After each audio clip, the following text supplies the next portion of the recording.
Hello everyone students, अभी इससे पहले वाले लेक्चर में मैंने आपको यूनिट 3 का फर्स्ट टॉपिक करवाया था, that is acceptance inspection sampling plans.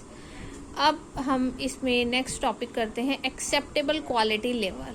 ठीक है, देखो एक्सेप्टेबल क्वालिटी लेवल क्या होता है हमारा, कि जैसे मान लो कि हमारा कोई प्रोडक्ट है, ठीक है, उसमें से कुछ प्रोडक्ट्स ऐसे होते हैं जिसमें जो प्रॉब्लम्स होती हैं या जो डिफेक्ट्स होते हैं वो एक्सेप्टेबल होते हैं।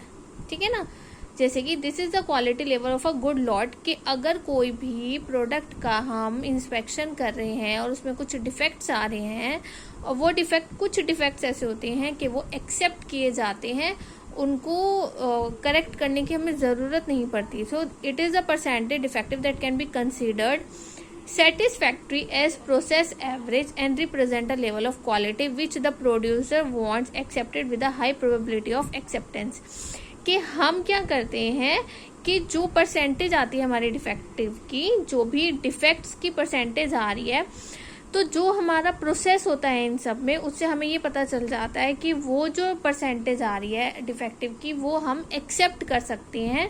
वो एक हाई प्रोबेबिलिटी होती है कि वो एक्सेप्टेंस में आ जाती है।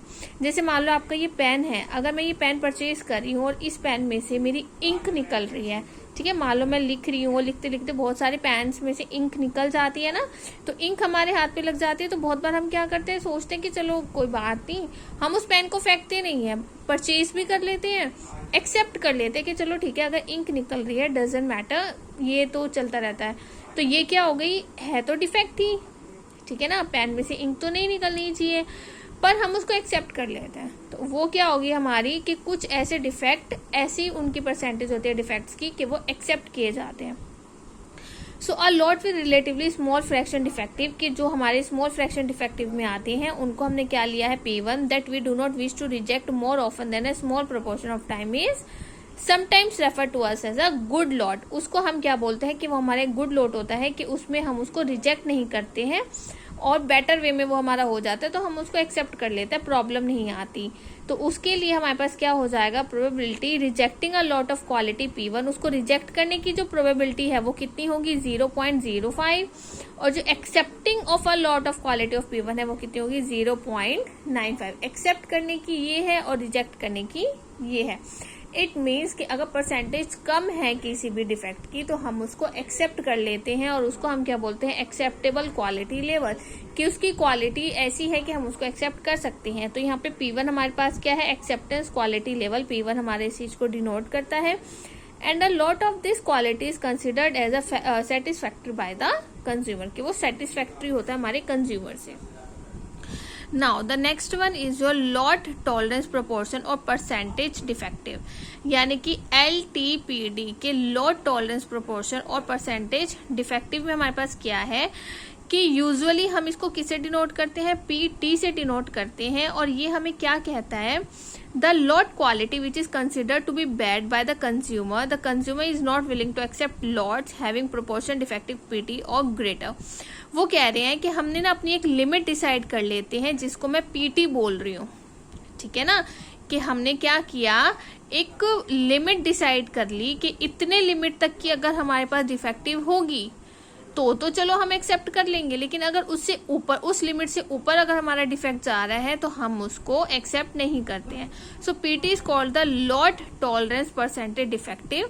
सो in other word this is the quality level which the consumer regards as rejectable, कि ये PT हमारा ऐसा होता है कि अगर इसकी लिमिट से अपर हमारा डिफेक्ट आ रहा है तो हम उसका मतलब जो भी हमारी वो क्वालिटी होती है हम उसको रिजेक्ट करते हैं।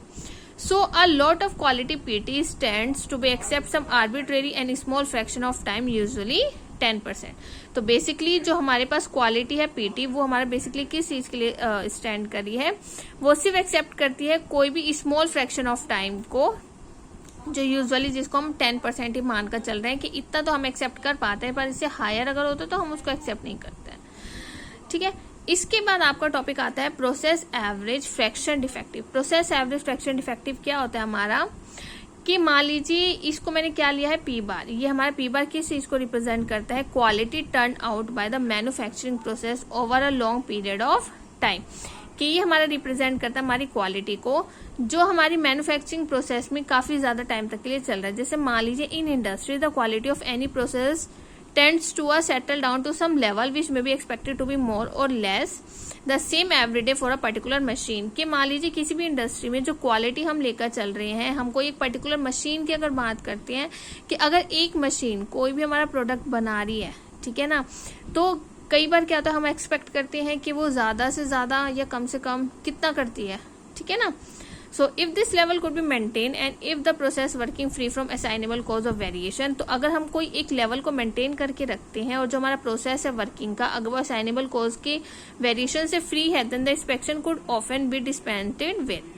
So in practice as a result of failure of machine and man, the quality of the product may suddenly deteriorate। कि हमें क्या प्रैक्टिस में लाना है कि अगर हमारा जो रिजल्ट आता है फेलियर ऑफ मशीन का या मैन का, बहुत बार ऐसा होता है कि हमारे पास मशीन्स की प्रॉब्लम आ जाती हैं या कोई भी वर्कर की वजह से कुछ भी डिफेक्ट्स आ जाते हैं, प्रॉब्लम्स आ जाती हैं, तो वो हमें फेस करनी पड़ती हैं। So the process average of any manufacture product is obtained by finding the percentage of defective in the product over a fairly long time.